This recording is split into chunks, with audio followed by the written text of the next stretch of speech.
Previously, on our American Republic, we talked about the Constitution of the United States of America and how the federal system limits the powers of the central government. A large portion of what the Constitution achieved was the creation of a republic that was unlike any other the world had ever seen. On November 11, 1947, Winston Churchill said, "Many forms of government have been tried, and will be tried in this world of sin and woe. No one pretends that democracy is perfect or all-wise. Indeed, it has been said that democracy is the worst form of government, except all those other forms that have been tried from time to time." The United States government is often referred to as a democracy, even though it was defined in the Constitution as a republic.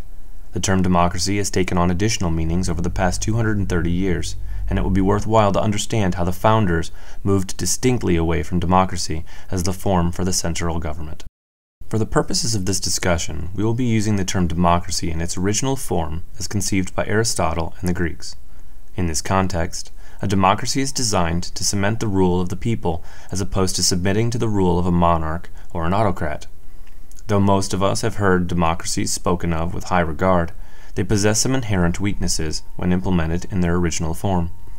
James Madison highlights some of these weaknesses in the Federalist Papers in support of arguments to strengthen the U.S. government under the U.S. Constitution.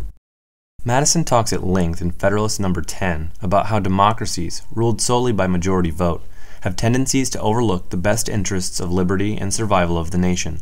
He specifically mentions democratic threats to the people affecting property rights and personal security. In a purely democratic system, as defined by the founders and philosophers, the citizens would vote directly on tax policy, foreign policy, and other law, which Madison and the founders thought would be dangerous to the republic. The direct election of congressional representatives is a democratic practice, but pure democracy was not even up for consideration at the Constitutional Convention. The two contending models were federation and confederation. The separation between the Republic of the United States and pure democracies of the Greek philosophers is illustrated by the establishment of the three branches of our government: executive, legislative, and judicial.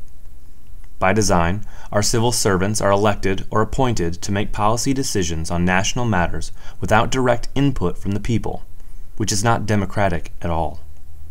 After briefly looking at democracy as a form of government, what are the inherent weaknesses you see to a democratic system?